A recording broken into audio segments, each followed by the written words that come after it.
Boa noite a todos, que a paz de Jesus esteja com todos nós. Na noite de hoje nós vamos refletir sobre o tema prática da mansidão e da tolerância no movimento espírita. Trata-se de um dos capítulos do livro Jesus e Kardec, Modelos para Trabalhadores do Movimento Espírita. Nesse livro nós abordamos uma série de questões atinentes ao nosso movimento espírita, cujo objetivo é realizar ações para qualificar, humanizar e espiritizar o nosso movimento espírita, numa proposta da mentora Joana de Ângeles, que já desenvolvemos há cerca de 10 anos em nossa federativa.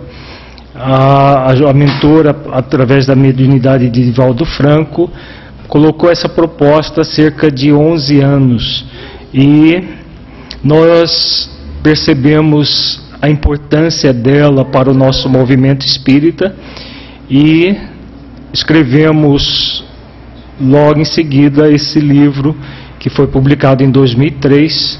Portanto, nós estamos com 10 anos já de lançada essa obra e temos o projeto Espiritizar, que a Federação Espírita do Estado do Mato Grosso vem desenvolvendo nesses anos. O objetivo desse projeto é realizar ações para qualificar e humanizar o movimento, que vai dar como um fechamento de todo o processo a espiritização. Muitas vezes, quando nós falamos da questão do espiritizar, muitas pessoas não entendem qual é o sentido dessa palavra, porque é um neologismo criado pela mentora. Espiritizar significa tornar espírita. Muita gente confunde com espiritualizar. Espiritualizar é tornar espiritualista.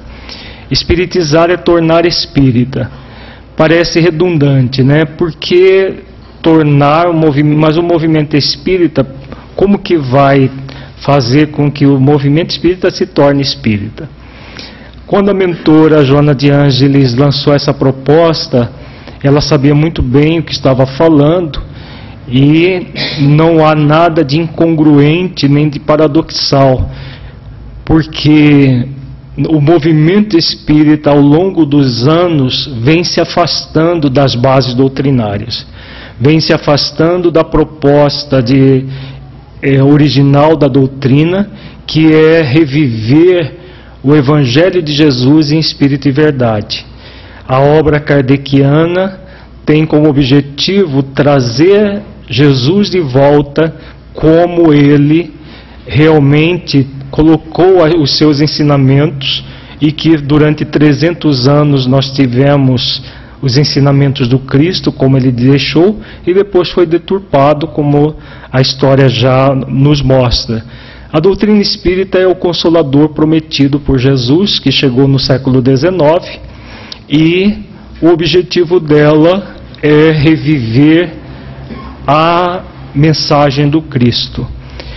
Se nós afastarmos o nosso movimento espírita das propostas trazidas por Jesus e por Kardec, nós teremos qualquer coisa menos movimento espírita. Então, por isso, espiritizar. Espiritizar é tornar verdadeiramente espírita. Centros que se dizem espíritas nós temos aos milhares no nosso país. Centros verdadeiramente espírita talvez não chegue a centenas no nosso país. Porque é muito fácil fazer numa fachada de um centro espírita, colocar a palavra espírita. Colocar no estatuto é muito fácil, basta seguir as normas correntes no país. Viver doutrina espírita dentro dos centros espíritas já não é tão fácil assim. Dá bastante trabalho, é preciso de bastante esforço, dedicação. Então, por isso, a necessidade de nós trabalharmos essa tríade: qualificar, humanizar e espiritizar. uma das facetas é o que nós vamos trabalhar na noite de hoje. Nós temos um site na internet que é o www.espiritizar.org ou .com.br, tanto faz. Nesse site vocês encontram vários seminários, cursos sobre vários assuntos nas 3 vertentes: qualificação, humanização e espiritização. Inicialmente vamos refletir sobre essa pergunta: como podemos entender a prática da mansidão preconizada por Jesus e da tolerância preconizada por Allan Kardec no movimento espírita? Nós vamos fazer um seminário interativo. Essa pergunta é para vocês. Eu sei que vocês falam. Jesus recomenda, né? Ele diz assim: vinde a mim todos vós que estáis aflitos e sobrecarregados, e eu vos aliviarei. Tomai sobre vós o meu jugo e aprendei comigo, que sou manso e humilde de coração. Encontrareis descanso para a vossa alma, porque suave é o meu jugo e meu fardo é leve. Então, nesse versículo, Jesus fala da mansidão. E Kardec, na tríade trabalho, solidariedade e tolerância, fala da tolerância. O que tem a ver uma coisa com a outra?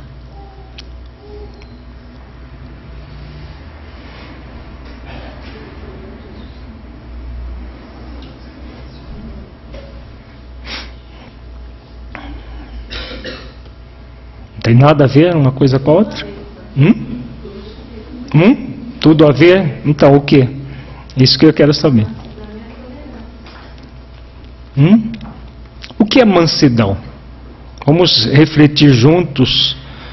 São 2 virtudes, né? A mansidão e a tolerância. Esse é o tema da noite.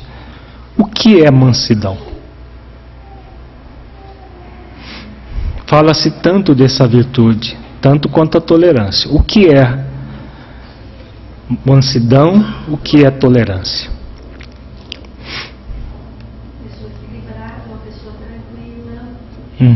Uma pessoa equilibrada, uma pessoa tranquila. Quando você tem a capacidade de entender a diferença do outro e aceitar como é, vai ser abrir mão dos preceitos da doutrina. Aceitar o outro como é, sem abrir mão dos preceitos da doutrina.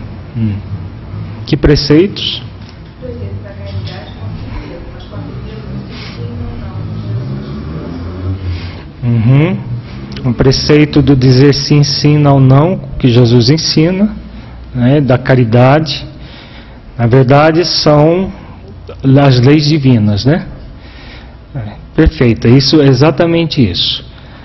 A mansidão é a virtude em que nós aceitamos aquilo que não podemos mudar, aceitamos aquilo que podemos mudar, trabalhando em função dessa mudança.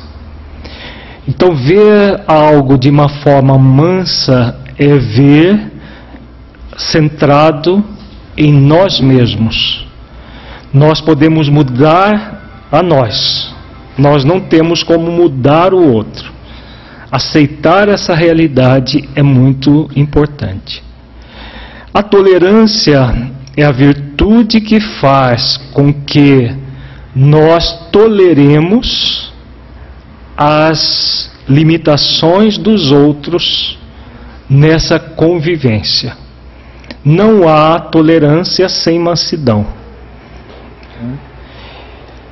O grande problema em relação às virtudes é que muitas vezes nós confundimos o que é virtude com aquilo que é pseudo-virtude.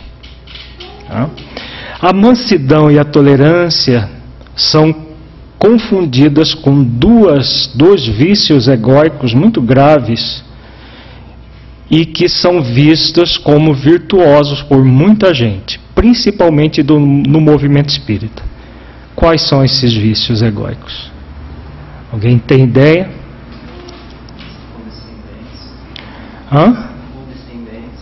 Condescendência.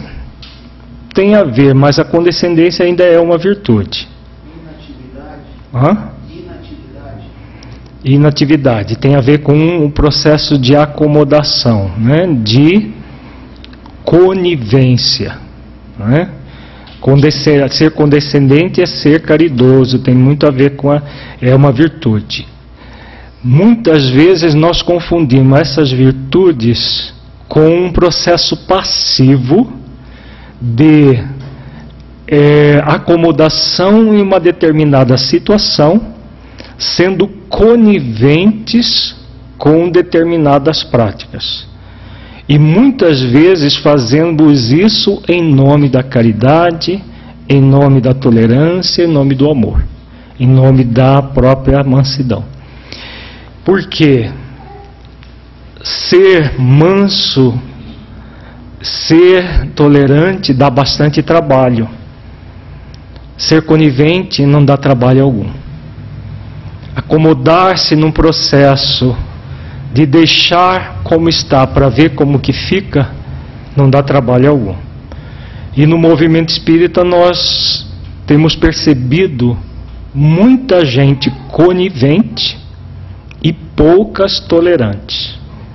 Poucas realmente que se esforça por desenvolver a mansidão.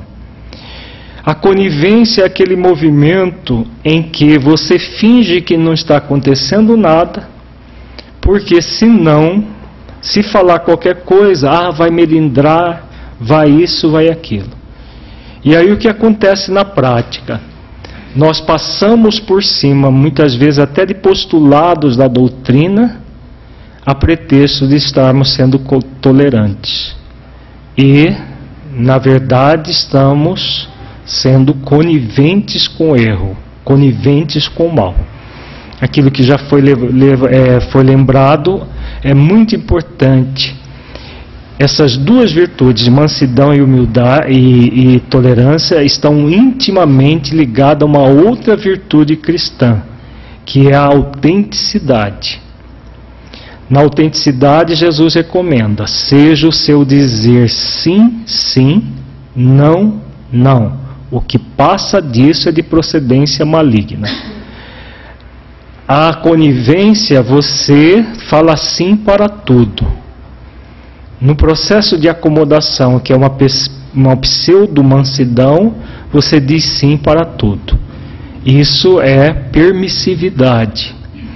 Na liderança, no movimento espírita, ainda existe muita permissividade e muita conivência sendo praticada como se fosse mansidão e tolerância. Nós vamos ver muito claramente na nossa exposição tudo isso. Vamos lembrar de João 18, 22 e 23. Jesus diz: e tendo dito isso, um dos servidores que ali estavam deu uma bofetada em Jesus, dizendo: assim respondes ao sumo sacerdote? Respondeu-lhe Jesus: se falei mal, dá testemunho do mal, e se bem, por que me feres? Vejamos, isso aqui foi dito por aquele que disse: se alguém lhe bater numa face, oferece a outra. Muita gente vê essa fala de Jesus ao pé da letra, como se bateu desse lado e agora bate deste. Na verdade, quando Jesus fala para dar a outra face, se o outro agiu mal, haja bem com o outro. Quando ele fala de mansidão e de humildade, é com firmeza, autoridade e autenticidade. Então veja, nessa passagem, o soldado deu uma bofetada nele sem motivo algum. Por isso ele devolve para o rapaz refletir. Se falei mal, dá testemunho do mal. E se bem, por que me feres? Então, essa é a verdadeira tolerância. Quando nós agimos com conivência, o conivente faria o quê? O que o conivente faria nesse caso aqui?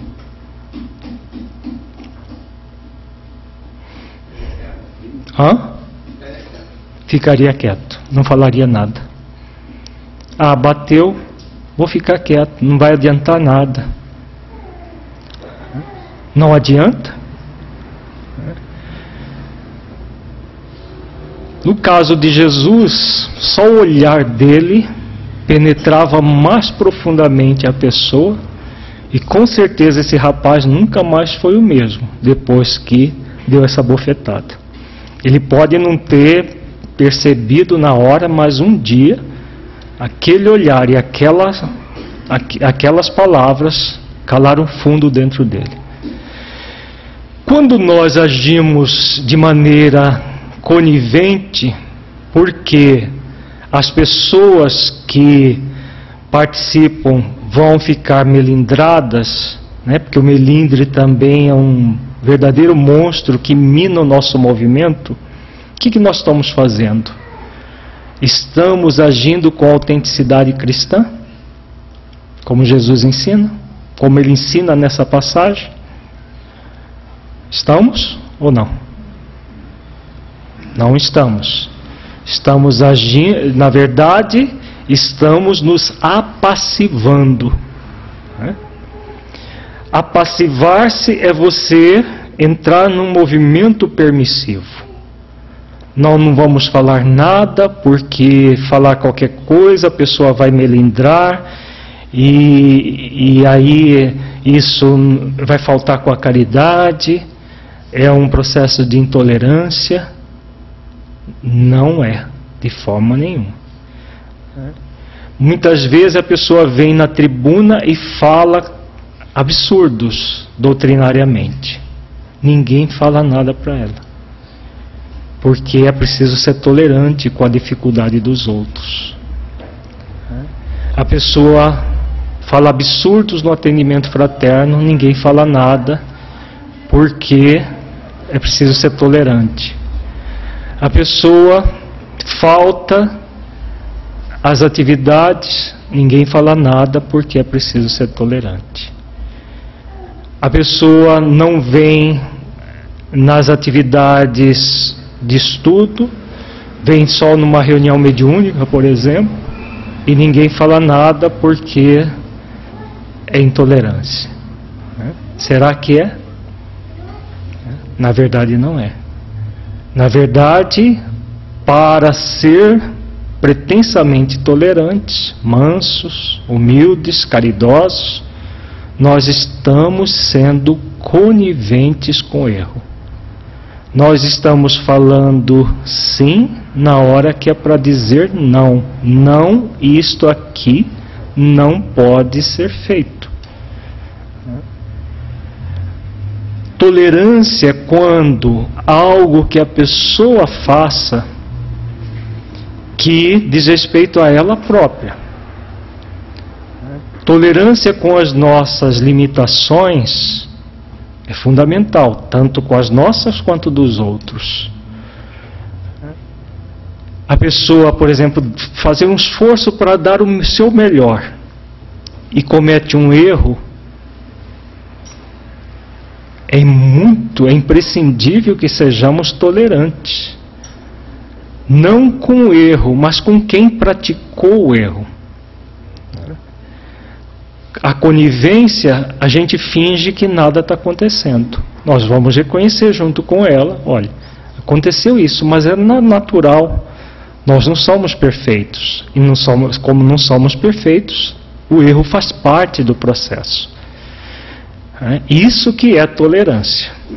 Mas fingir que um problema acontece, e às vezes acontece semanas a fio, o tempo todo acontecendo, e nós não falamos nada, nós estamos desenvolvendo uma pseudo-virtude, e não a virtude da tolerância e da mansidão.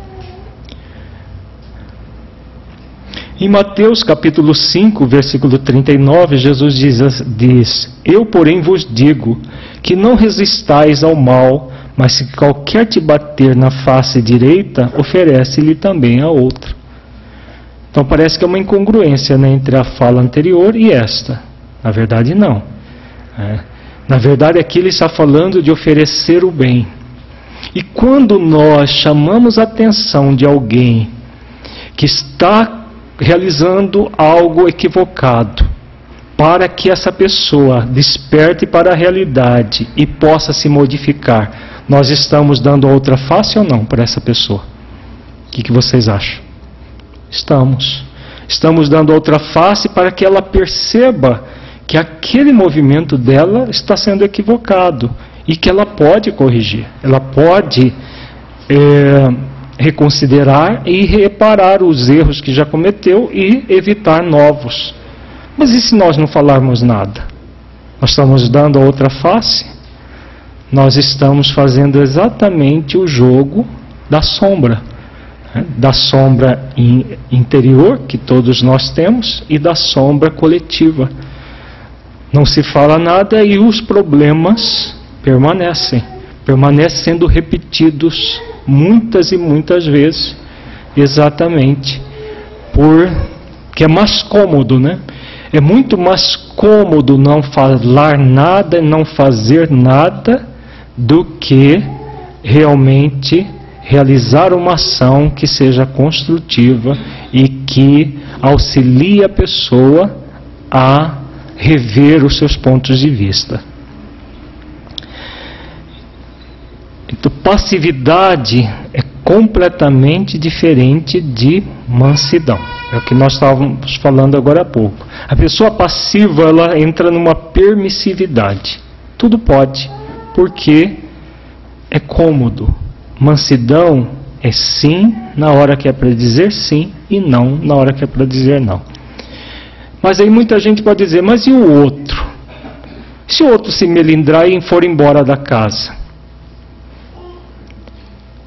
Como nós poderemos fazer escolhas por outra pessoa? Faz parte da nossa vida fazer escolhas pelo outro? Ou faz parte da conta da nossa vida dar o melhor que nós podemos diante da vida para que o outro possa refletir? Se o outro receber com orgulho e rebeldia uma fala amorosa nossa, nós somos responsáveis pela atitude dele? Ou somos responsáveis pela nossa atitude? Então veja, Jesus diz assim, seja o seu dizer sim, sim, não, não. O que passa disso é de procedência maligna. Ele não disse para dizer não, agressivo, com raiva. O não é para ser dito não, não, com afabilidade e doçura, como está lá no Evangelho. Se você chega como dirigente da casa, como líder de um setor, seja lá o que for, e coloca para alguém que está sob sua liderança, de uma forma amorosa, de uma forma fraterna, com afabilidade e doçura, como está lá no Evangelho segundo o Espiritismo, e mesmo assim a pessoa recebe aquilo de uma forma orgulhosa, rebelde e se melindra, você não é responsável por isso. Você é responsável pelas suas atitudes. Se você age com conivência para não gerar, pretensamente não gerar melindres, isso sim você é responsável.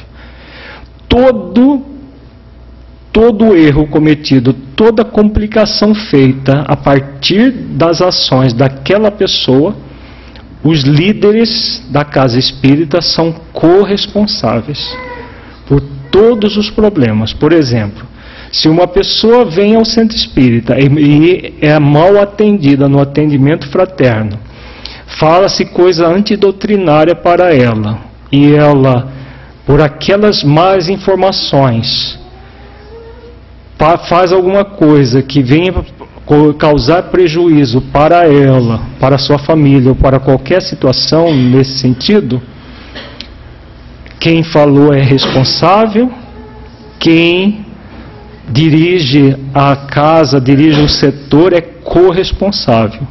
Porque a doutrina espírita é uma doutrina de consciência, em que nós somos convidados a viver tudo o que nós fazemos com consciência de nós mesmos.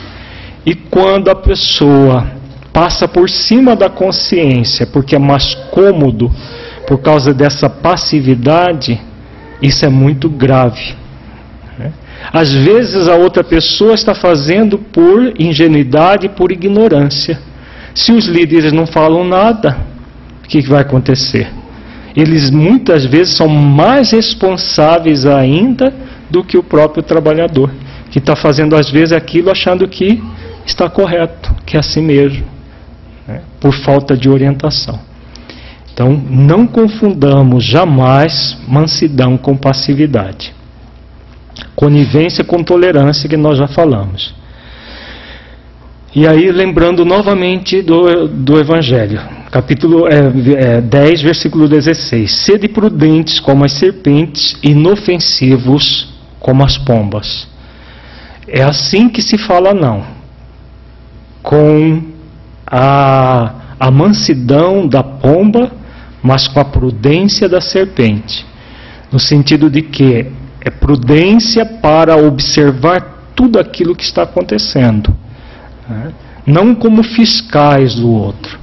Na liderança, no trabalho, no movimento espírita, nós não vamos ser fiscais da consciência do outro, mas vamos estar atentos a tudo aquilo que acontece na casa espírita.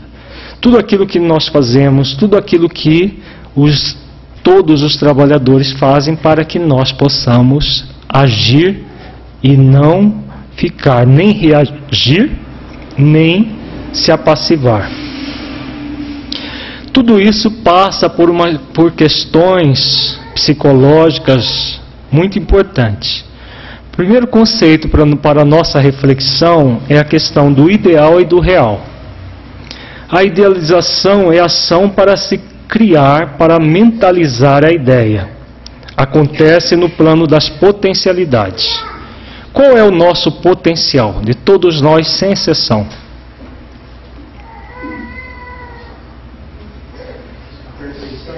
A perfeição. Todos nós fomos criados para a perfeição, para nos tornarmos espíritos puros. Esse é o nosso potencial. A ideia só existe enquanto potencial, um ideal a ser realizado. Então esse é o nosso potencial, é o potencial do espírito imortal, qualquer que ele seja. Por exemplo, Jesus é o ideal de perfeição que podemos almejar, é o nosso modelo e guia. Agora, se nós quisermos ser como Jesus hoje, vai ser possível? Não. Nós vamos criar muita confusão se nós quisermos ser como Jesus hoje. Mas um dia vamos ser como Ele? Ele mesmo disse isso, né?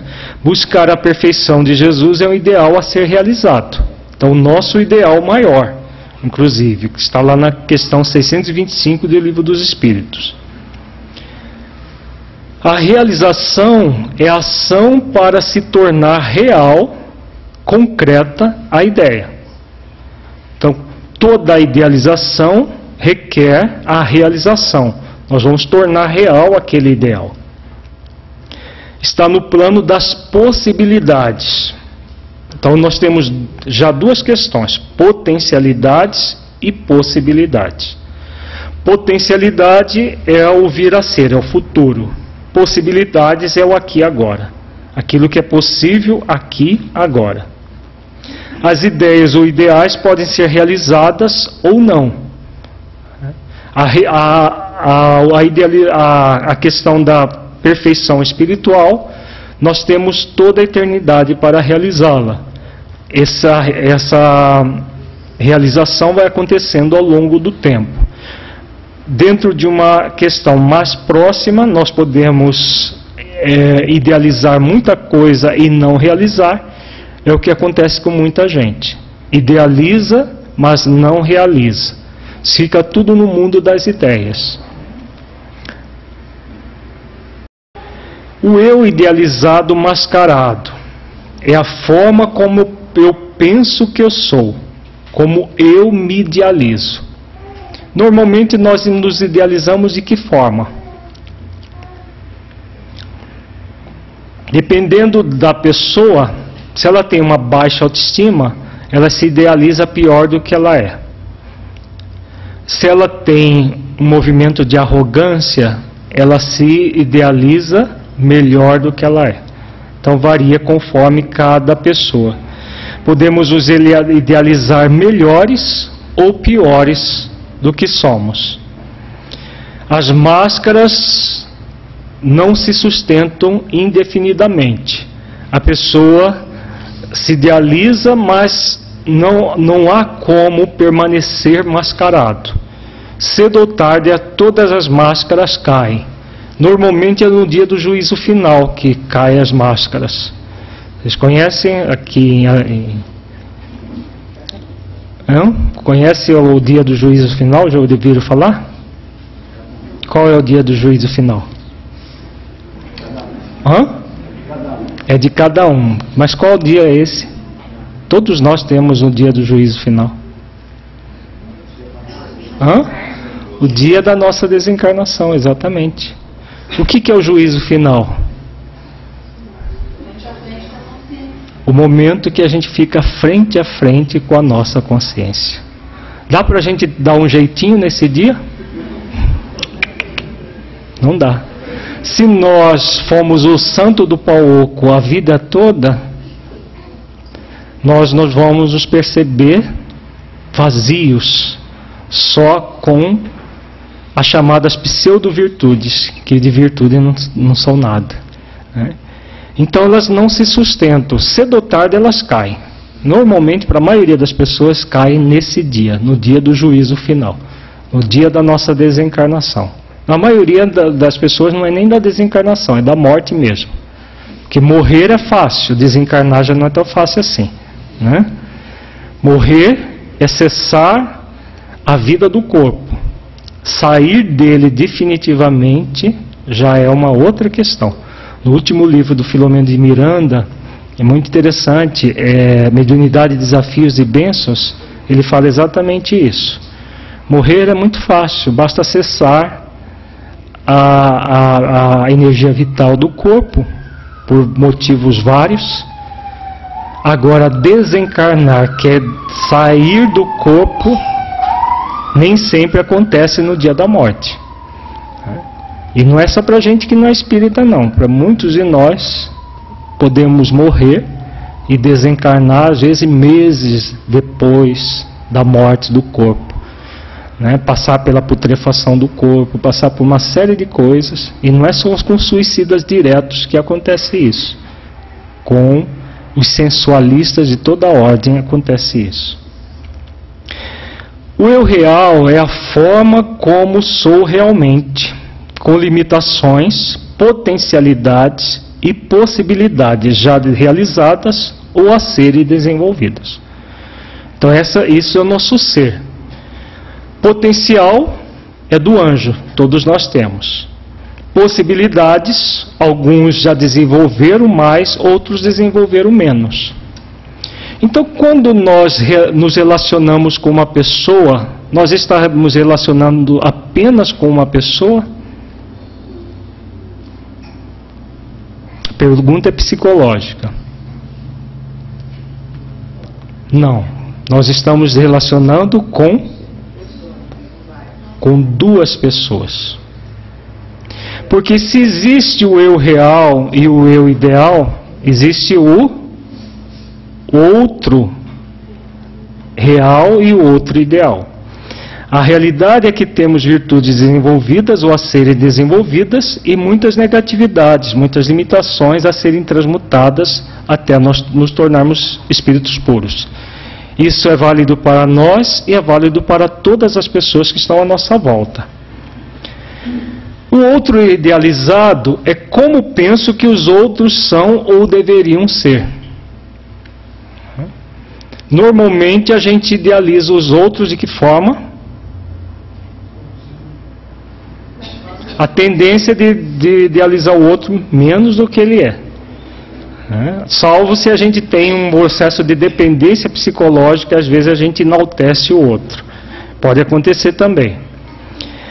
Nós idealizamos as pessoas melhores ou piores do que são realmente. Também acontece.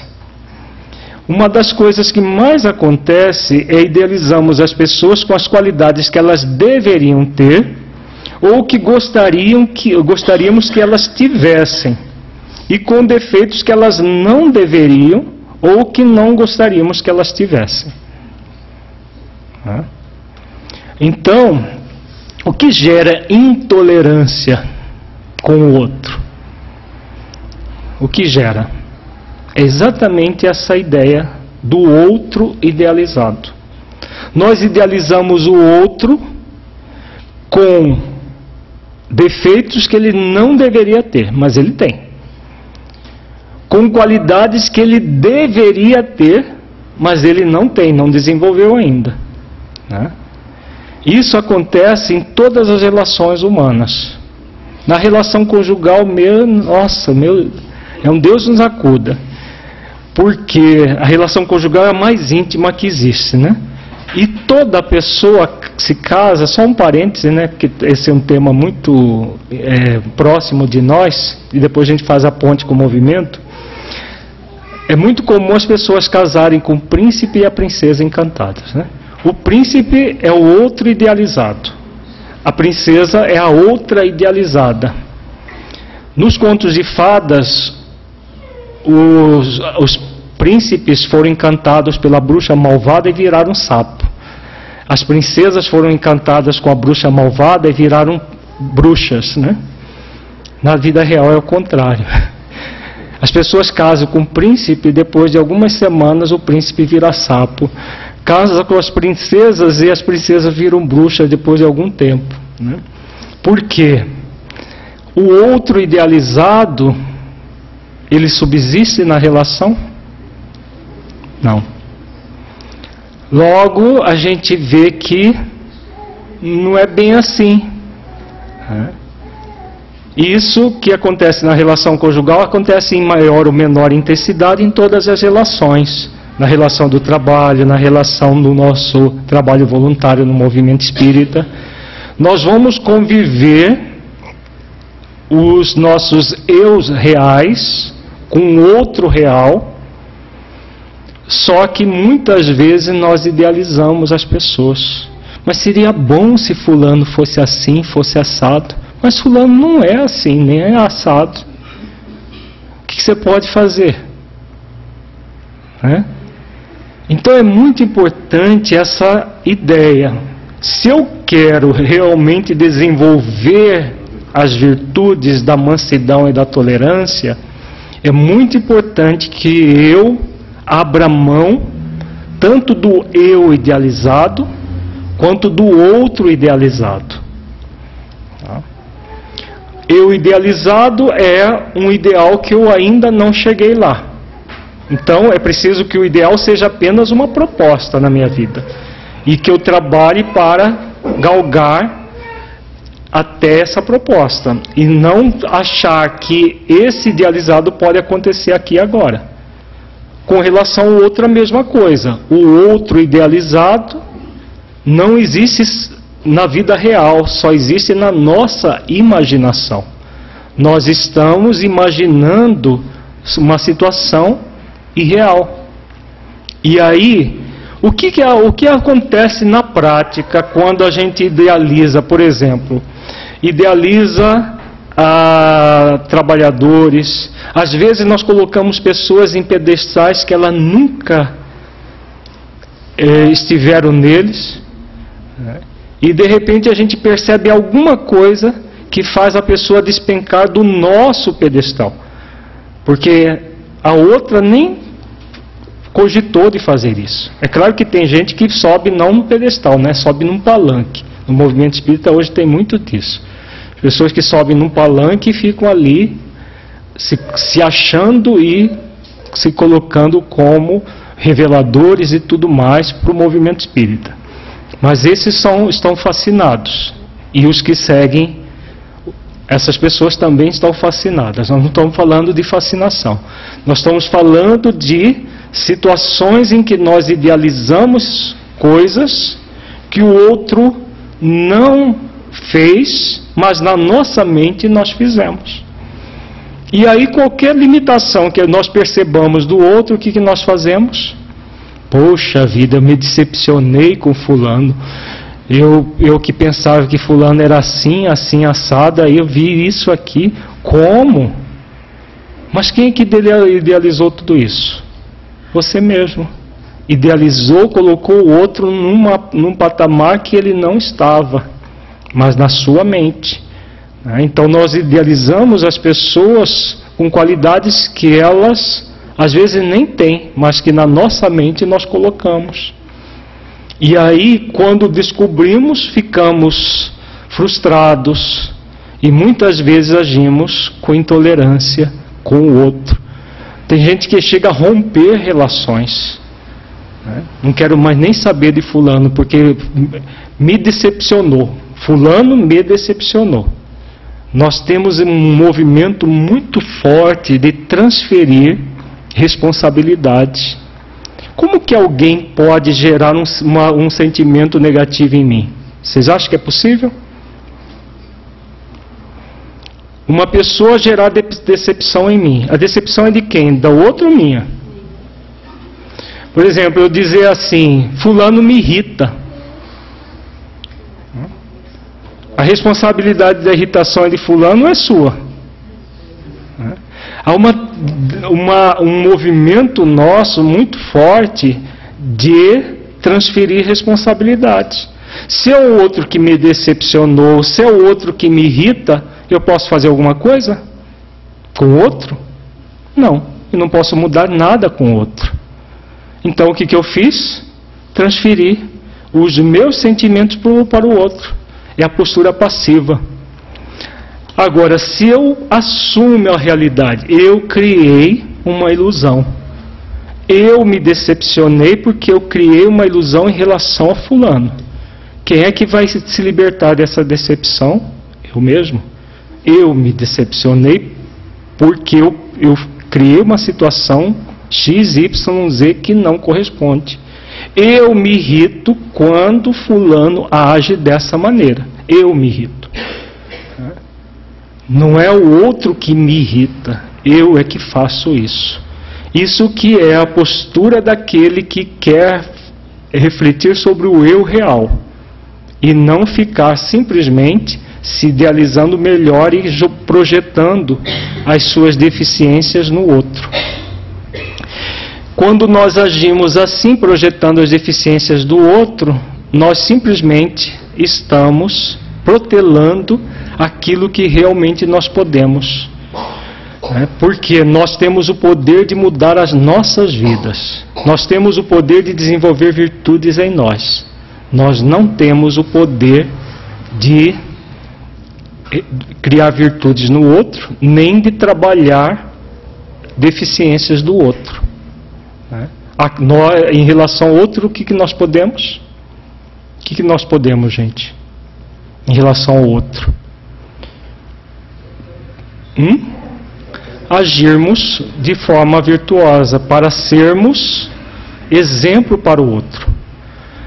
Se o outro age dessa maneira, vamos dar a outra face, vamos agir de forma mais equilibrada para servirmos de exemplo ao outro, e aí sim, esse exemplo, como diz o mentor Emmanuel, arrasta. As palavras convencem, mas os exemplos arrastam, diz o mentor Emmanuel. Então, quando nós agimos assim, nós estamos focados onde há possibilidade de fazer alguma coisa, que não é com o outro, é conosco. O outro real é como o outro é realmente, uma pessoa com qualidades e defeitos como todas as demais, e que por isso não tem formas perfeitas, ideais de se relacionar com ninguém, né? Porque é o outro real, essa é a pessoa real. Para que entendamos um pouco mais, vamos ver agora as relações de poder que existem entre os seres humanos, que vai produzir intolerância, vai produzir uma série de problemas ou vai gerar cada vez mais uma postura mansa, humilde de coração, tolerante. Vejamos aqui. A prepotência é um sentimento que aparece muito nas nossas relações. É o uso da força sobre o outro que é subjugado. Então a prepotência é o poder de coerção sobre o outro. Esse poder não necessariamente é o poder físico, de mando do ponto de vista físico. Muitas vezes é o poder intelectual sobre o outro. Mas é um poder que subjuga o outro, que passa a agir de conformidade com aquele que está subjugando. A prepotência está intimamente ligada à onipotência. Na prepotência, a pessoa idealiza-se superior aos outros. Ela força a submissão da outra que ela pensa ser inferior. Ela faz com que a outra pessoa mude a sua maneira de ver, de ser, para atender às suas vontades. Então o prepotente, ele está sempre direcionando. Como que isso vai acontecer no movimento espírita? Já ouviram falar de dono de centro espírita? Esse é o dono do centro espírita. Aquele que ele manda, porque na família dele que fundou o centro, porque é assim, tem que ser e pronto. Ninguém pode falar um A, ninguém pode colocar as suas ideias, porque é violentamente cerceada pelo prepotente. E, claro, a pessoa não vai brigar, vai sair na violência física. A violência toda é verbal, é de manipulação, é de coerção no nível intelectual sobre o outro. Tá? Muito comum ainda no movimento espírita. Por mais incongruente que seja a ideia, porque não combina com uma doutrina que é para reviver a proposta de Jesus.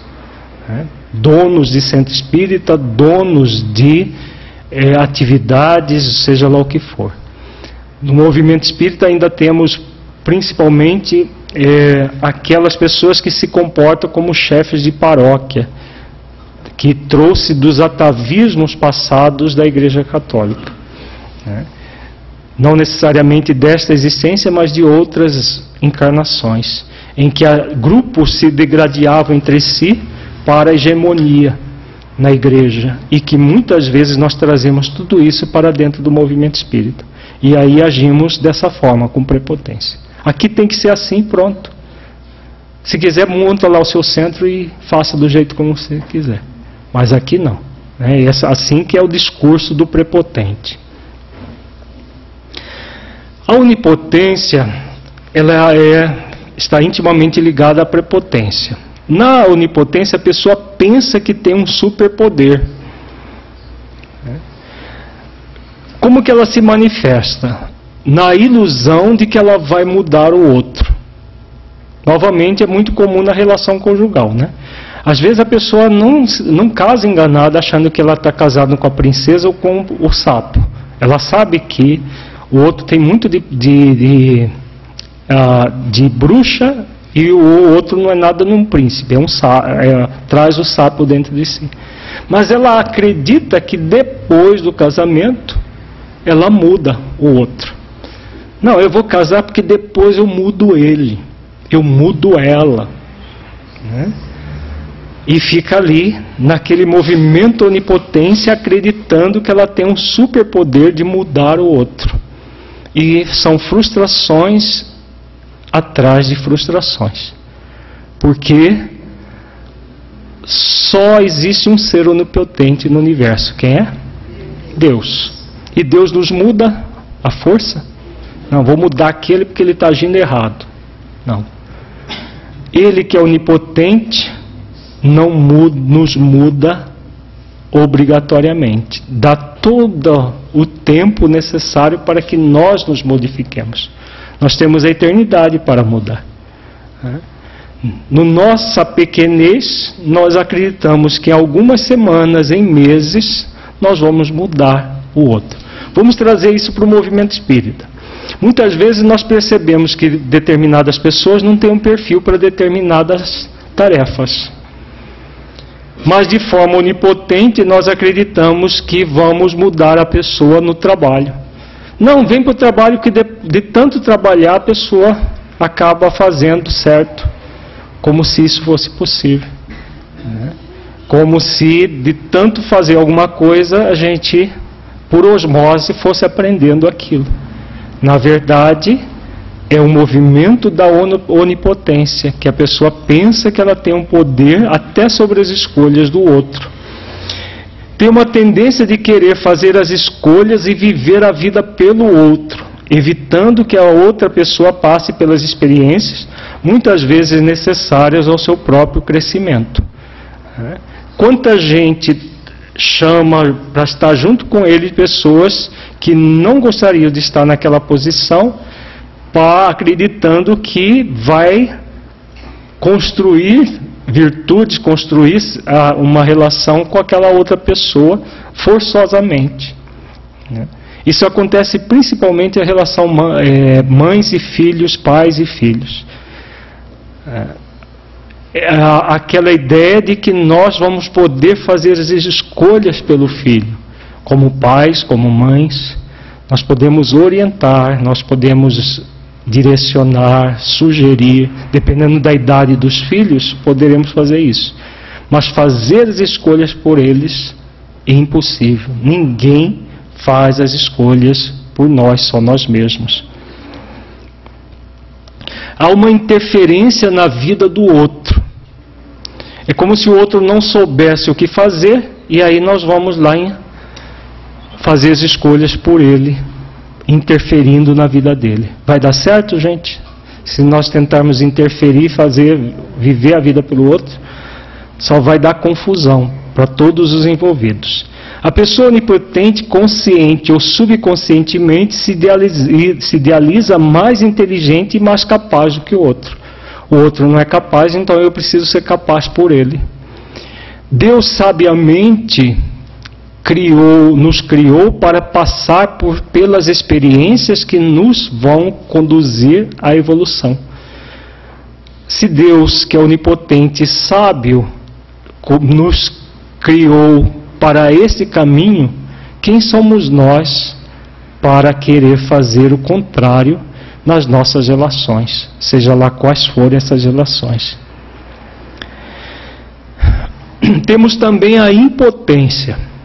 A impotência tem muito a ver com a conivência e com a permissividade. Na impotência é uma forma egóica passiva de se exercer o poder. A pessoa acredita uma suposta incapacidade de exercer o poder. É como se ela não pudesse fazer nada. Não posso fazer nada, é o outro que está fazendo as escolhas. Quem é que não pode fazer nada? Não há ninguém que não tenha o poder. Existe a prepotência e a onipotência como uma exacerbação do poder, assim como existe a impotência, que é uma falsa ausência de poder. Todos nós temos o poder de influenciar uns aos outros, todos sem exceção. Quando partimos do pressuposto que nós não temos poder nenhum, na verdade nós estamos entrando no movimento passivo. É cômodo acreditar que nós não temos poder nenhum e que precisamos lavar as mãos. É a postura de Pilatos com Jesus. Ele sabia que Jesus era inocente, mas como os judeus queriam de todas as maneiras sacrificar Jesus, o que ele fez? Lavou as mãos, como se ele não tivesse poder nenhum. Ele teria o poder até de soltar Jesus se fosse o caso, mas não quis assumir o preço daquilo. Idealiza-se incapaz de exercer qualquer atividade que venha atuar na vida do outro. Eu não posso, eu não consigo, eu não sou capaz, eu não dou conta, eu não... Então é aquele líder laissez-faire ou permissivo, que acha que ele não tem possibilidade nenhuma de exercer a liderança sobre o outro. Acontece após uma tentativa frustrada de ação prepotente ou onipotente. De onde surge a impotência? Da tentativa de ser onipotente e prepotente. Porque ninguém verdadeiramente subjuga o outro. A outra pessoa pode até ficar quieta e fazer o que nós queremos, mas lá dentro ela fica quieta. É possível tolher o livre-arbítrio de alguém dentro do próprio pensamento desse alguém? Não, não é possível. Porque é uma lei divina. Então nenhuma criatura tem capacidade de anular uma lei divina. Então, a partir de um desejo de onipotência, a pessoa cai na impotência. Porque ela gostaria de fazer as escolhas pelo outro. Como não consegue, aí ela vem para o outro extremo. Eu não consigo nada, eu não dou conta de nada, eu não sou capaz de nada. Outra forma de impotência é acreditar que os outros têm um poder sobre nós. Já comentamos isso. Fulano me deixa irritada, você me faz sentir um idiota, você me deixa triste. Quando nós transferimos situações que são nossas para o outro, como se o outro que tivesse poder de criar sentimentos em nós e nós não tivéssemos nada a ver com aquilo. Qual é o sentimento que devemos desenvolver na relação uns com os outros para que a mansidão e a tolerância aconteça? É a potência, o poder real. A referência de poder não é externa, é interna. Nós temos muito poder, gente, ou não? Temos. Deus nos criou com esse poder. O poder de realizar ações de transformação da nossa vida. Todos nós temos uma missão gravada na nossa consciência. É o que diz a resposta da questão 115 do Livro dos Espíritos. Deus criou os espíritos simples e ignorantes e a cada um deles deu uma missão, que é conhecer a verdade para aproximá-los de si. Nesse conhecimento eles adquirem a pura e eterna felicidade, passando pelas provas que Deus lhes coloca para chegar nessa felicidade. Uns aceitam submissos essa prova, outros só a suportam murmurando, dizem os benfeitores. Então aqueles que suportam murmurando são aqueles que querem entrar no processo reativo da onipotência, da prepotência, ou passivo da impotência. E aí fica ali numa rebeldia reativa ou numa rebeldia passiva, se aquietando, mas só por fora. Aqueles que se submetem à missão têm um poder de cada vez mais se tornarem pessoas melhores, trabalhando pela sua melhoria enquanto espírito imortal. Todos nós temos esse poder. Nem todo mundo usa, mas todos nós temos. Exercer o poder transformando a sua própria vida para melhor é a nossa destinação. Use o seu poder para orientar, assessorar, colaborar com o outro para que ele adquira as experiências e viva a sua vida da melhor maneira possível. Então, nas nossas relações interpessoais, qual é o grande poder que nós temos? De colaborar. Vejamos, existe o labor, existe a colaboração.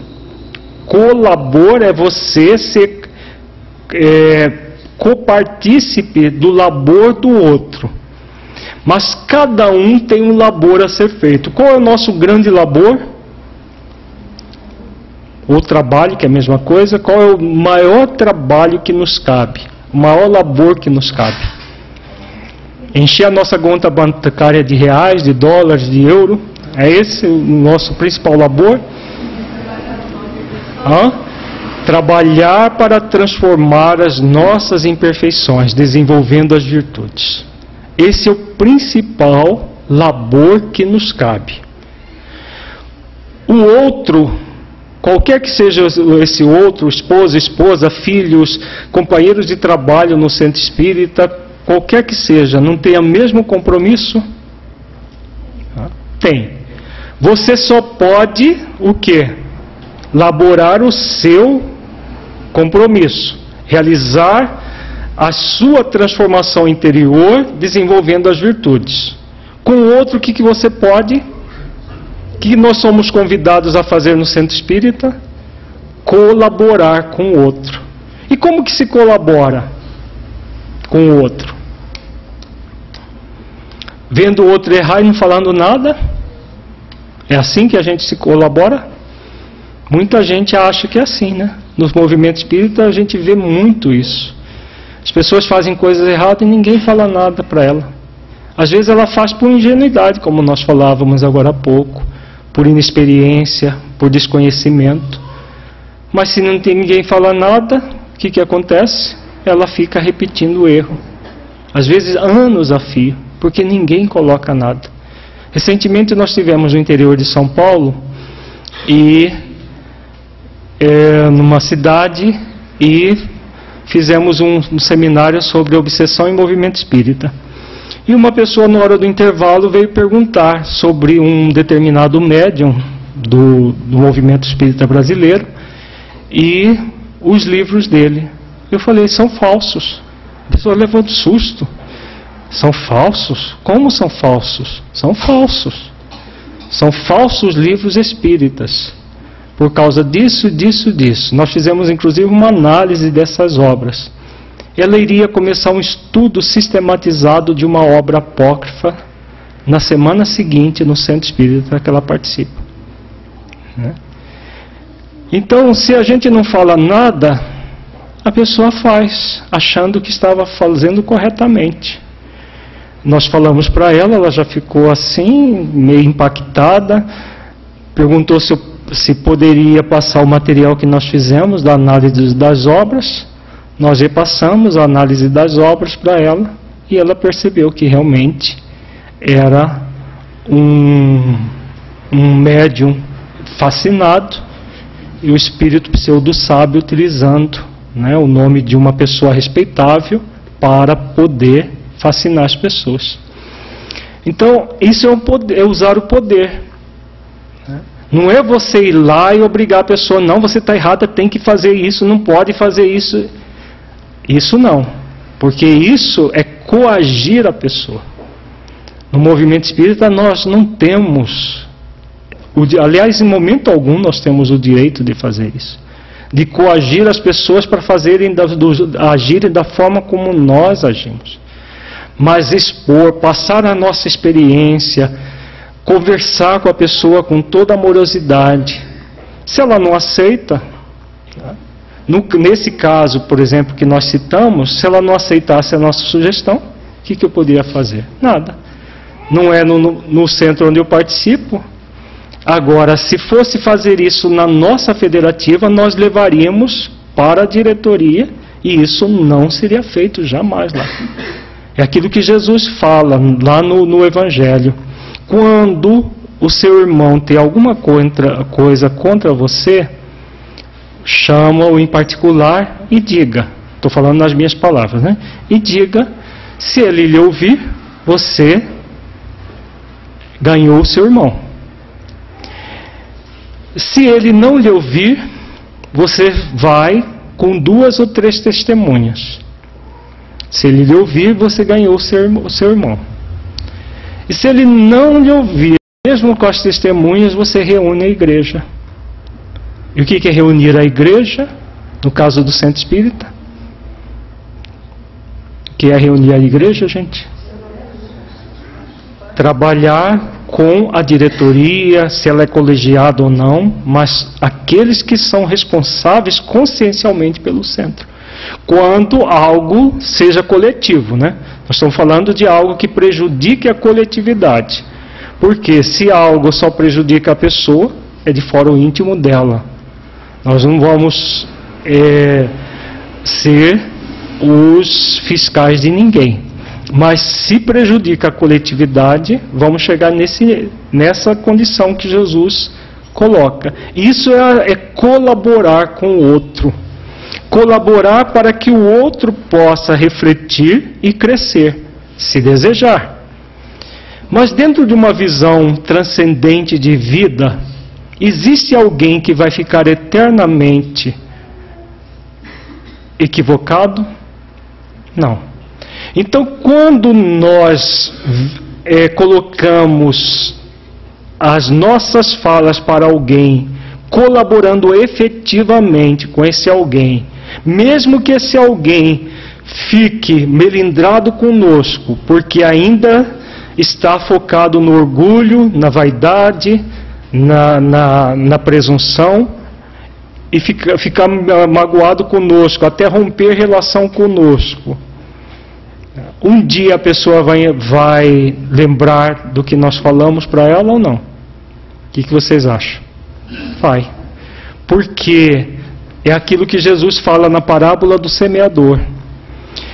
A liderança é eminentemente um trabalho de semeadura, não é de colheita.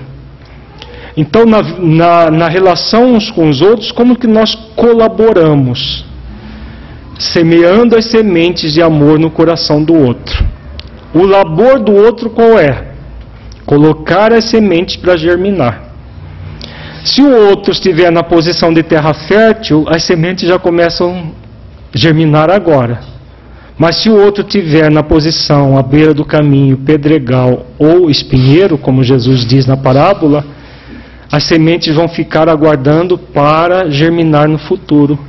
Então, muitas vezes, no movimento espírita, nós vamos ser mansos, tolerantes, mas vamos dizer sim na hora que é para dizer sim, não na hora que é para dizer não, e muitas pessoas vão se afastar do movimento. Como dizia o nosso amigo Raul, né? Que vão com Deus. Porque Deus está em toda parte, vai cuidar deles aqui, acolá, em qualquer lugar. O que não é válido é todo um trabalho ser prejudicado por causa da arrogância, do orgulho de uma ou mais pessoas. Isso é colaborar. Você assessora. Se só diz respeito ao outro, você pode até se pedir permissão para o outro se o outro deseja uma fala sua. Você me permite, fulano, que eu passe algumas observações? Se o outro permitir, ótimo. Se não permitir, você segue em frente.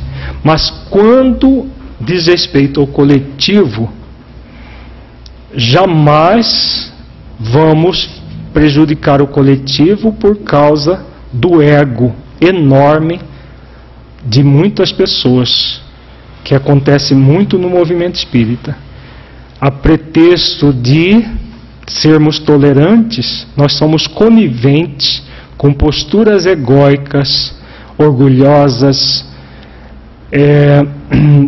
de pessoas que não querem crescer à luz do Evangelho de Jesus, querem fazer valer o seu jeito de ser para a maioria.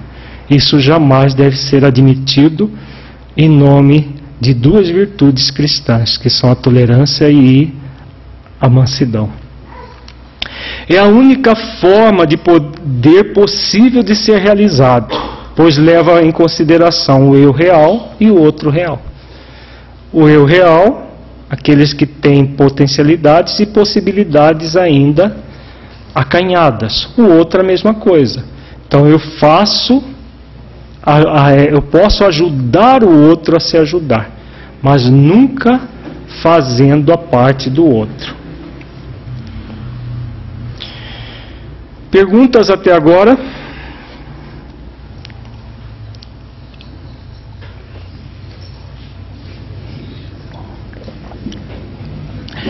É possível que nós exercitemos essas duas virtudes sem conflitos?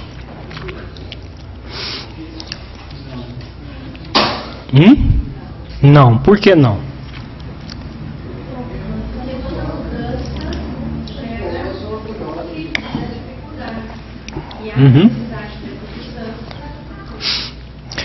quando nós somos coniventes, o que nós estamos querendo evitar?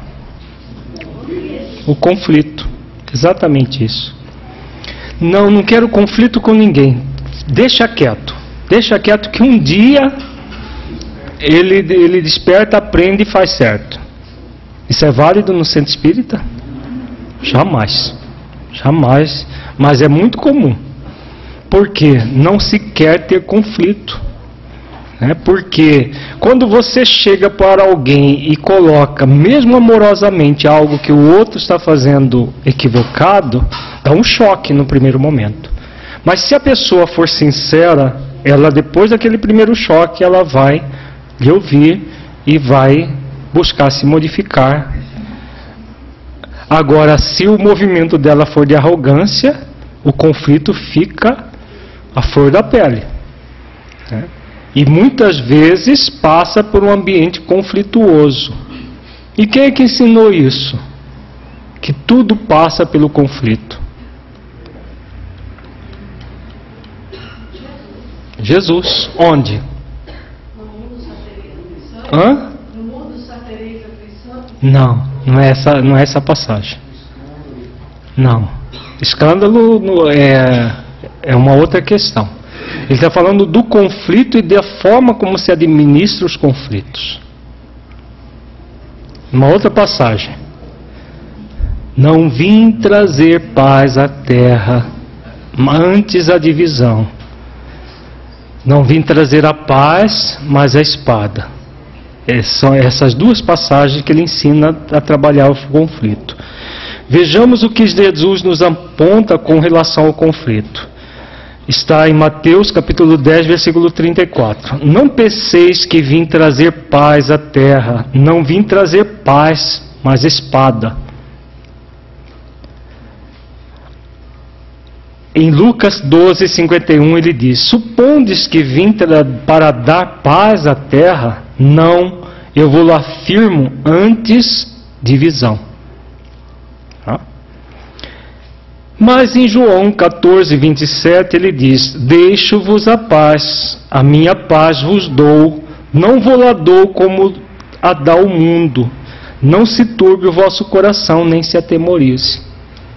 Não parece incongruente os 3 versículos, um com o outro? Ele acabou de dizer que ele não veio para dar paz à terra, mas divisão. No outro ele fala que ele não veio trazer a paz, mas espada.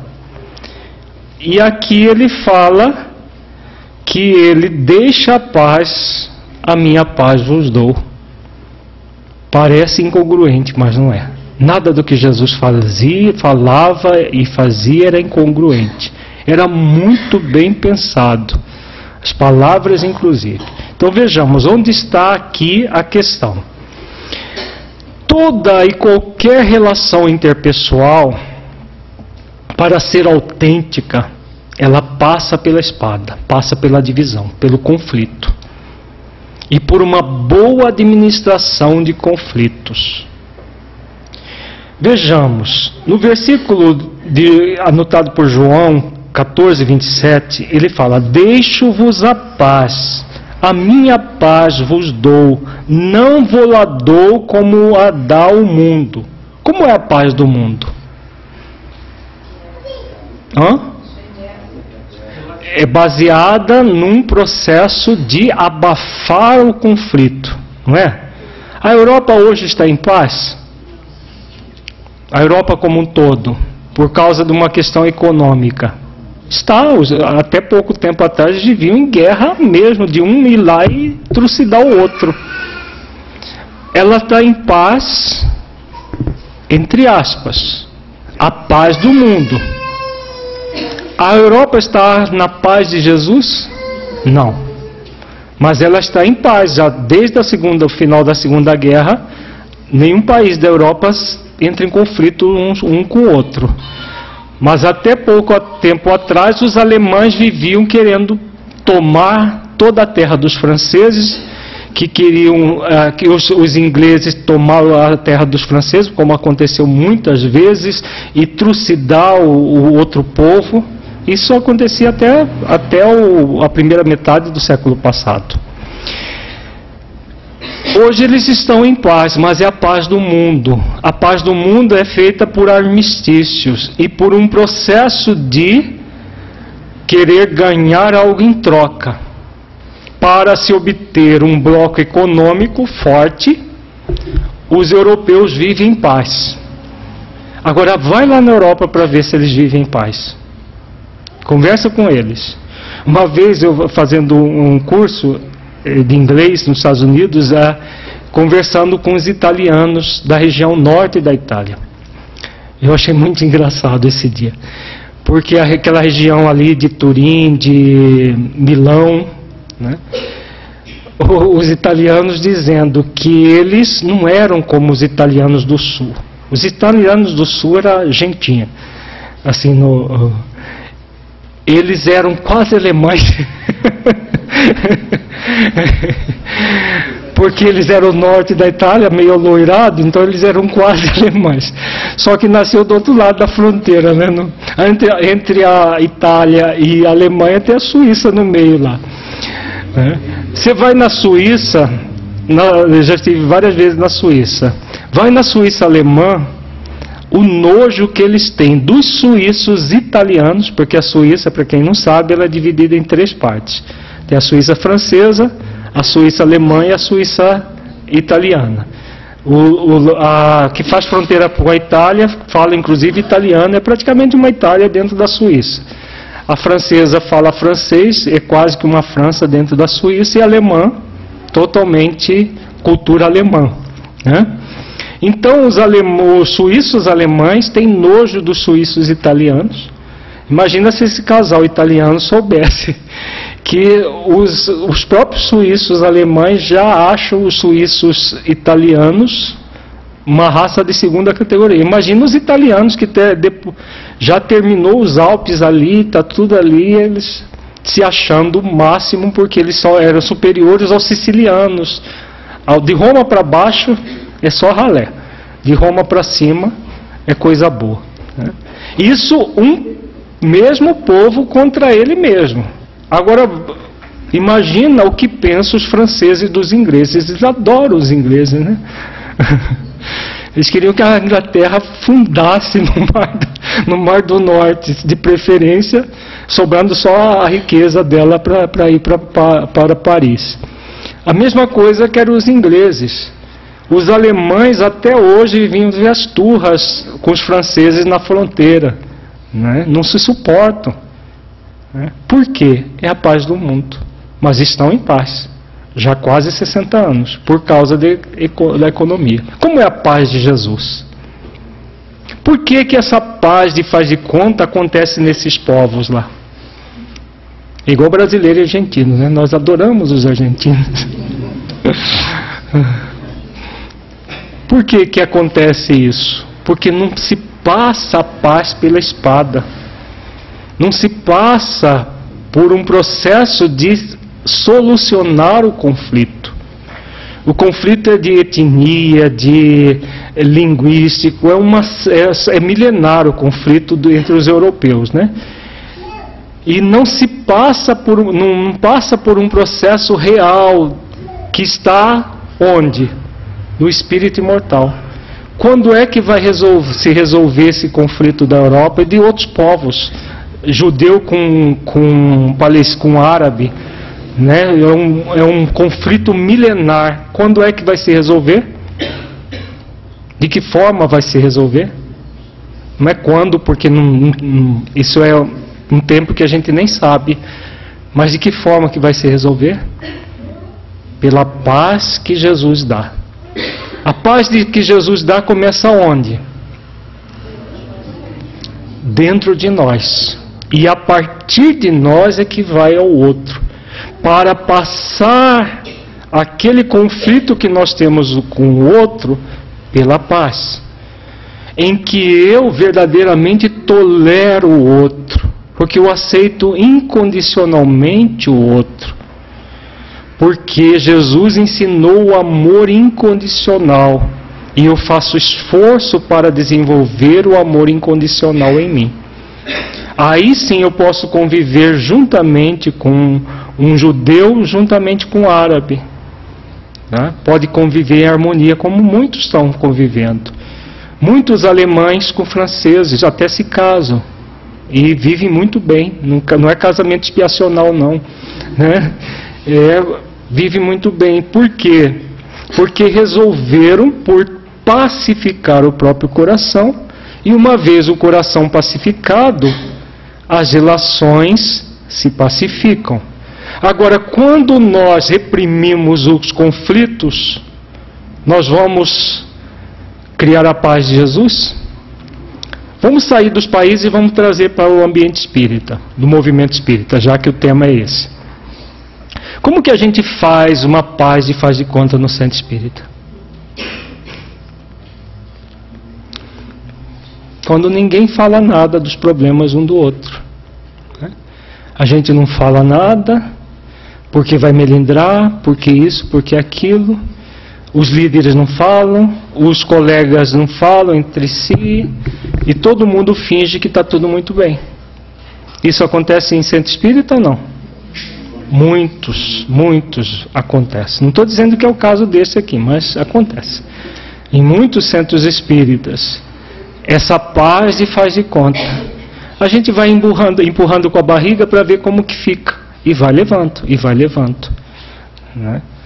A paz verdadeira passa pela superação dos conflitos, dentro de nós e fora de nós. Fora é das relações, nós não temos como mudar o outro, mas as relações podem ser trabalhadas para que nós possamos ter uma harmonia verdadeira, desenvolver essa harmonia. O que nós estamos falando para o centro espírita é válido para o ambiente familiar, é válido para o ambiente profissional, em que nós passamos todo e qualquer conflito por um processo de espada, de divisão. Divisão no sentido de que vamos diluir esse conflito. Não é dividir pessoas, é dividir o conflito, diluí-lo. Continuemos aqui. Então, os conflitos no relacionamento, eles estão centrados em dois movimentos: individualismo e autoanulação. Como funciona o individualismo? O individualismo é aquele movimento em que a pessoa, a própria palavra já indica, o sufixo ismo significa cultuar, culto ao indivíduo. A pessoa individualista, o que ela quer? Prevalecer o quê? O eu dela, o ponto de vista dela. É o que acontece nos centros onde tem o dono que fala, aqui nesse centro é do meu jeito e pronto. Ninguém ousa falar nada porque é do meu jeito. O que acontece com o grupo de trabalho desse centro? Se autoanula. Então nós temos a autoanulação. A autoanulação, todas as vezes que tiver um líder individualista, os liderados se autoanulam. Porque se for diferente, o que vai acontecer? O que vocês acham que acontece? Dois individualistas juntos, o que acontece? Vira um ringue de boxe. Hoje esse MMA, fica lá um lutando contra o outro. Dá conflito imediato. O individualista com o outro que se autoanula, o conflito é o quê? Abafado. É varrido para baixo do tapete. A gente pega os conflitos e varre embaixo, põe embaixo do tapete e vai colocando. Como se alguém tivesse na sua sala um tapete enorme e toda a sujeira da sala a pessoa escamoteia e põe embaixo do tapete. Chega um dia que não pode pisar mais no tapete, porque tem tanta sujeira embaixo dele que ou faz uma faxina ou faz uma faxina. Isso nós fazemos muito nas nossas relações interpessoais. As pessoas vão só fazendo de conta que o conflito vai sendo resolvido. Do relação conjugal é muito engraçado isso. Porque quando existe um marido individualista, a mulher se autoanula, ou o contrário, a mulher individualista, o marido se autoanula, o que acontece? Vão acumulando problemas, vão acumulando. E aí, quando o problema estoura, o que acontece? Porque em 1999, naquele dia, assim, você fez isso, a pessoa desfia um rosário de coisas que apenas estava escondido embaixo do tapete. Exatamente por essa postura do individualista do que se autoanula. Parece que não há conflito, mas o conflito está todo aí vivo. E ele vai sendo acumulado como uma panela de pressão que a gente tapa a válvula. Cedo ou tarde estoura com toda a força. Arrebenta mesmo com as relações. Aí a gente mas era quietinha, era tão boazinha, de repente ela roda a baiana e sai. Uai, está obsidiada. Não está não, é processo dela mesmo. O seu obsessor pode até aproveitar, mas é da pessoa mesmo. Ela acumulou tanto, se anulou tanto, que chega um momento, ninguém foi criado para se autoanular. Então aquela pessoa boazinha, quietinha, de repente ela vira um bicho, cedo ou tarde, porque vem tudo para fora. A autoanulação é repressão profunda dentro de nós mesmos. Então, se nós ficarmos nesse movimento individualista ou de autoanulação, nós vamos criar muitos conflitos, vamos entrar num processo de falsa administração de conflitos. Se nós trabalharmos para o desenvolvimento do equilíbrio, nós vamos realmente nos libertar dos conflitos. Então, o individualismo é um movimento egóico, fruto do egoísmo e do egocentrismo, que está centrado na exaltação de si mesmo e na rejeição dos outros. Então, a pessoa se exalta e rejeita os outros. Os outros sabem menos do que ela, os outros são menos capazes do que ela, então ela tem que prevalecer a sua forma de pensar e de agir, porque os outros têm menos do que ela. Então ela precisa de fazer isso. A autoanulação é uma reação ao individualismo.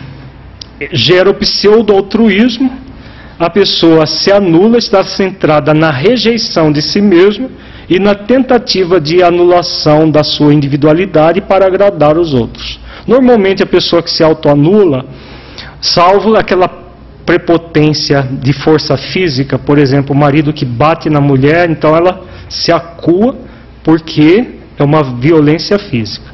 Mas muita da autoanulação não é pela violência física, a pessoa faz para agradar o outro, achando que se ela não fizer nada, não vai ter briga, não vai ter conflito, não vai ter nada. E aí ela bloqueia na relação o conflito e joga o conflito para dentro dela. Tem muita gente que cria doenças graves com esse tipo de problema. Doenças do corpo físico, porque ela bombardeia o corpo com essa repressão de sentimentos. Porque é uma repressão de sentimentos muito forte. O equilíbrio, aqui antes disso, vamos só colocar aqui como surgem os conflitos. A partir de sentimentos egóicos evidentes, como orgulho, egoísmo, egocentrismo, a pessoa leva o indivíduo a impor o seu ponto de vista sobre o outro. Isso gera um conflito imediato na relação com o outro, que será manifestado de duas formas na pessoa que é alvo do conflito. Quando alguém vem impor em seu ponto de vista, nós podemos escolher uma situação ou outra. Na pessoa passiva, há uma conformação externa, mas com uma grande revolta interior. O conflito permanece de uma forma oculta. Então ele fica ali, parece que não há conflito, é o que acontece na Europa hoje. Não está havendo conflito externo, o conflito está todo ali entre as pessoas. Na forma reativa, uma insurreição contra o outro, contrapondo o seu próprio ponto de vista. O conflito se torna bastante evidente. Então, dois individualistas batem de frente, aí sai faísca para todo lado.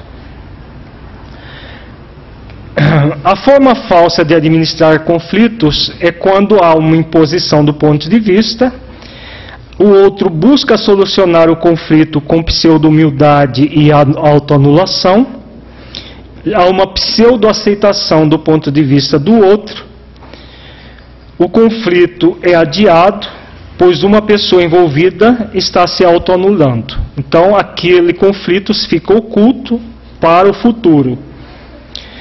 Cedo ou tarde, o conflito se manifesta, pois ninguém consegue se autoanular durante muito tempo, como já falamos. E aí, após esgotado o movimento de autoanulação, ocorre uma insurreição muito mais violenta contra o outro, pois o conflito foi reprimido e agora surge com toda a força. Vejamos agora como que nós vamos administrar os conflitos criando a paz de Jesus, que tem a ver com a mansidão e a tolerância. Está centrada na individualidade. O que é a individualidade? Qual a diferença dela para o individualismo? O sufixo ad significa preservação do indivíduo. Então, quem cultiva a individualidade está focada em si mesma e está focada na preservação do seu eu. Quando Jesus responde para o soldado, naquilo que nós colocamos no início do nossa palestra, como ele agiu? De forma individualista ou com individualidade? Com individualidade. Se eu agir mal, me mostra onde está o mal. Mas se eu agir bem, por que me bateste? Então é a autopreservação. Nós temos o direito e o dever de preservar a nossa individualidade. Já o individualismo é prevalecer o meu indivíduo sobre o outro, coagindo o outro. É bem diferente.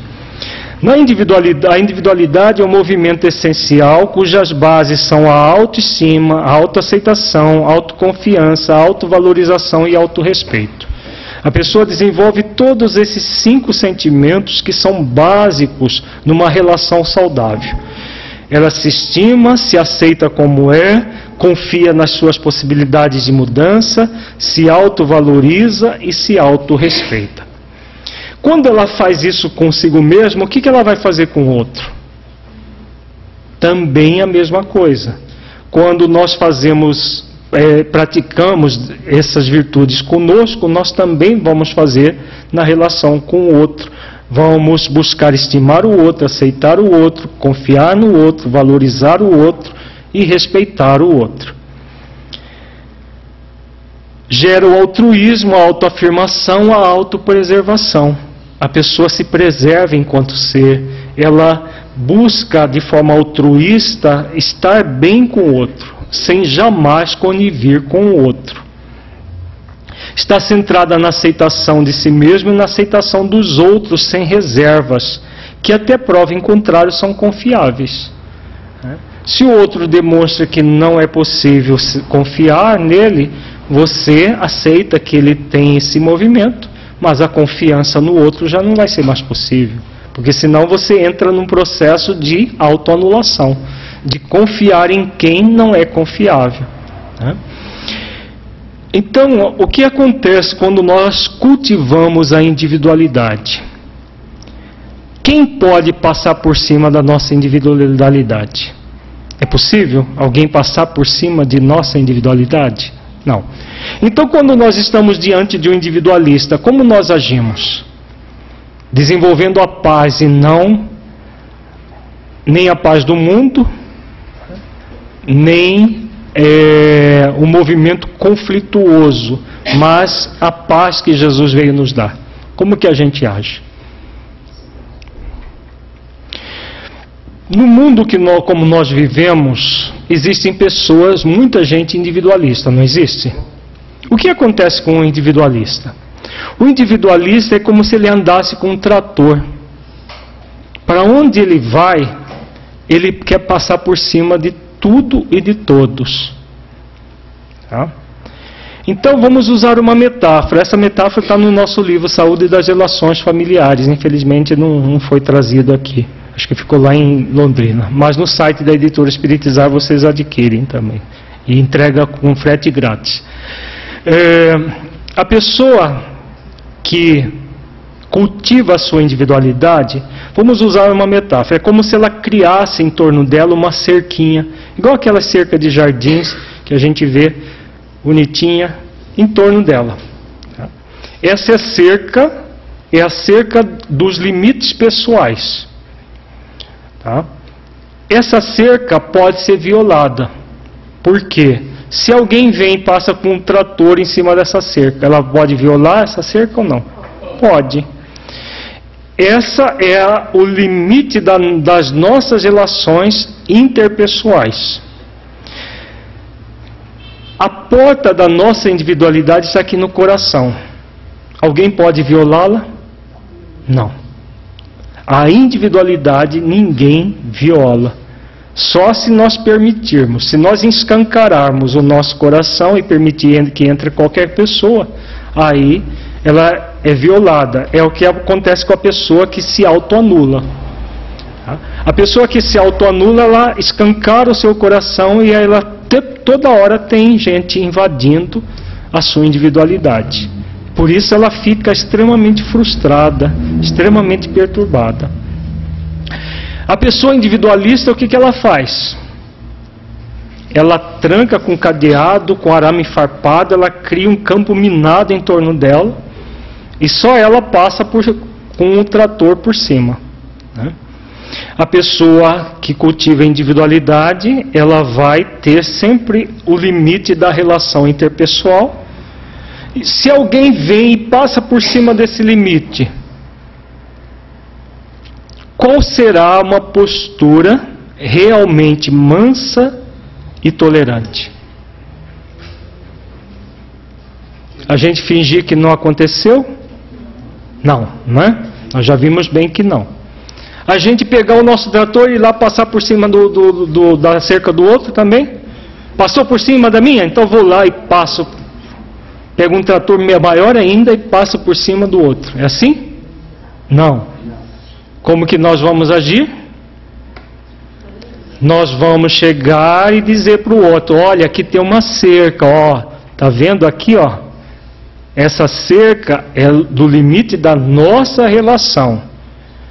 Você não tem o direito de passar por cima dessa cerca. Então, sim, sim, não, não. O que passa disso é de procedência maligna. Quando nós estamos agindo assim, nós estamos agindo de forma mansa e tolerante. Nós estamos mostrando para o outro que existe um limite e esse limite deve ser respeitado. O individualista respeita? Você acabou de erguer a cerquinha, daqui a pouco ele está com o trator dele em cima da sua cerquinha. Você repete novamente: olha, aqui tem uma cerca. Você reergue, mostra para ele, fala. Na relação conjugal, quantas vezes for necessário. Relação pais e filhos, relação entre irmãos. Porque não dá para ficar o tempo todo, né? Porque se nas nossas relações, todas as situações individualistas, nós quisermos separar, a pessoa vai estar com 100 casamentos e vai ter cerca derrubada no chão. Porque às vezes até sem querer a pessoa vai lá e passa por cima da cerca.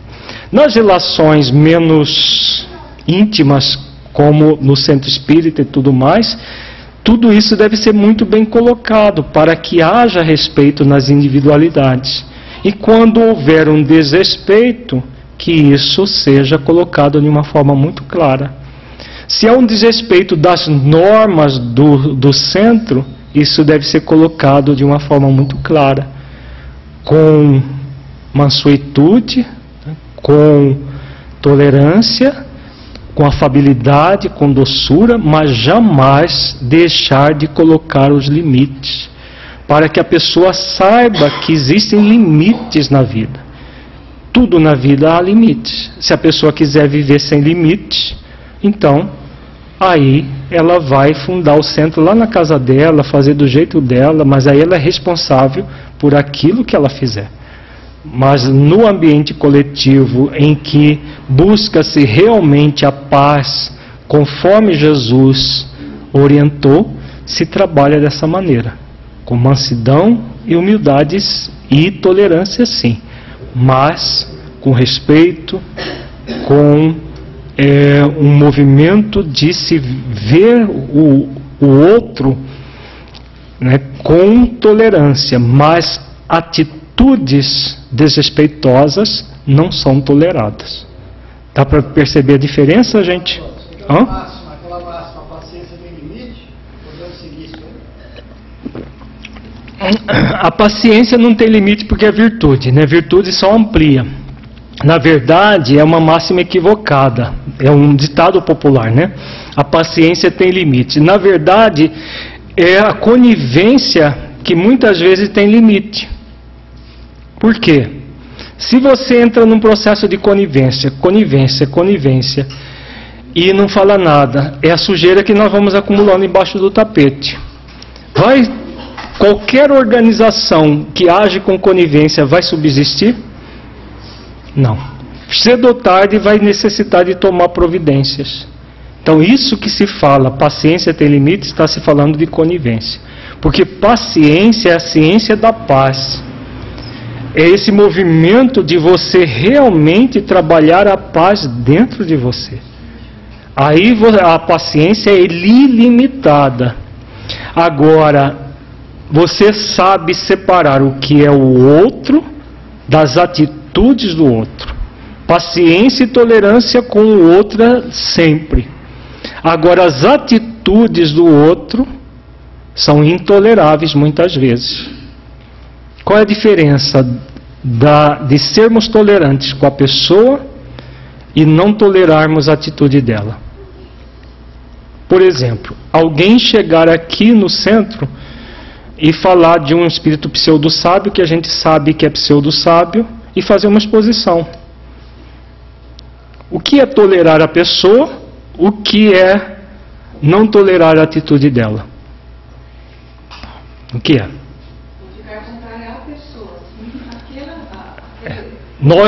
Exatamente, nós respeitamos você enquanto indivíduo, amamos você, mas essa atitude aqui no centro não vai ser feita jamais, não deve ser feita, é intolerável isso aí. Então essa é a grande diferença. Você tem toda a paciência com o outro, você orienta o outro. Se o outro quiser continuar, se ele não for embora melindrado, né, porque se a pessoa é daquelas que querem ser show, ela vai embora bicuda, todo de mal, igual criança, né? Fica de mal de você, da sua família, da última geração, e vai lá embora. Se ela quiser fazer isso, você não vai impedi-la. Mas se ela quiser continuar, você vai exercitar a paciência e a tolerância quantas vezes forem necessárias. Agora, atitudes incongruentes com a doutrina espírita, jamais. Porque aí deixa de ser tolerância para entrar na conivência, né, que é a forma falsa de administrar conflitos. Então, para concluir, a forma essencial proativa de se administrar conflitos é esta aqui. O conflito é gerado pela imposição do ponto de vista de um indivíduo sobre o outro. Então, isso que vai sempre gerar o conflito, quando alguém vem e impõe alguma coisa. Na paz de Jesus, nós vamos... Há uma identificação da pessoa envolvida com o sentimento de amor, essencial, gerador de humildade e aceitação do outro como ele é, com limitações e qualidades. Então, o outro real é alguém que tem limitações e tem qualidades. As suas limitações ele coloca para fora, e aí faz coisas erradas. Tá? Agora, uma coisa é o erro que o outro comete, outra coisa é execrar o outro porque o outro erra. A intolerância é você execrar o outro porque o outro erra. Aí o que nós vamos fazer? Há uma aceitação da pessoa que está querendo se impor sem contudo aceitar a sua imposição, pois isso seria uma autoanulação. Você aceita que a pessoa tenha dificuldade, você está ali para colaborar com ela, mas jamais aceitar a atitude dela, porque senão seria uma autoanulação e um processo de passar por cima da verdade para conivir com o erro do outro.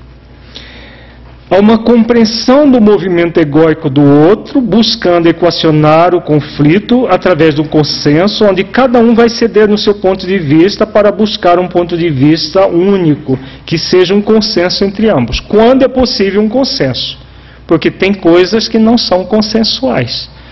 Por exemplo, tudo que fere postulados básicos da doutrina espírita, tudo que fere princípios cristãos, não há consenso, não há meio sim. É sim, sim, não, não. Agora, existem coisas, por exemplo, a pessoa quer fazer um trabalho, uma promoção de uma forma, outro quer de outra. É possível a gente se orientar e chegar num terceiro ponto único de consenso, que seja, muitas vezes sai uma ideia melhor ainda do que as ideias originais. Porque são situações que não dizem respeito a questões morais, são questões de ajeitar. No caso do individualista, tem que ser do jeito dele, não, a promoção tem que ser do meu jeito, é assim assado. Isso no século XXI, num centro participativo, que as pessoas querem participar, é inadmissível. Então nós vamos, um abre mão de uma coisa, outro abre mão de outra, e nós vamos criar consensos nessas questões mais administrativas do centro, de como fazer, porque não ferem pontos de vista morais nem doutrinários. O que fere pontos de vista morais e doutrinários, inaceitável. Né? Aí sim nós vamos entrar na resolução de conflitos. E aí nós vamos cada vez mais crescendo enquanto grupo no centro espírita. Fazendo exercícios de mansidão, de tolerância, com aquilo que é tolerável, que são essas questões da convivência uns com os outros. Mas aquilo que não é tolerável, que são pontos de vistas que ferem a moral, que ferem princípios básicos de doutrina espírita, nós vamos dizer claramente. Se a pessoa quiser permanecer conosco, que bom. Se não quiser, Deus está em toda parte e vela por todos nós, sempre, o tempo todo. Alguma pergunta, gente? Nós concluímos o nosso tema. A situação do conflito é a situação que está acontecendo agora. Sim. Agora o povo resolveu acordar, né, que estava numa letargia, em que todo mundo percebia tudo, mas ninguém falava nada. E o governo achava que estava tudo muito bem, né, achando que a popularidade estava lá em cima e tudo mais. Levou um susto quando o povo foi para a rua. Aquele conflito que estava anulado, na verdade, bloqueado, veio à tona. Né? E estão querendo, né, continua querendo tapear o povo. É normal nos políticos, por enquanto. Quem mais? Quer fazer alguma pergunta? Então agradecemos a presença de todos, o convite. Muita paz a todos, até uma próxima oportunidade.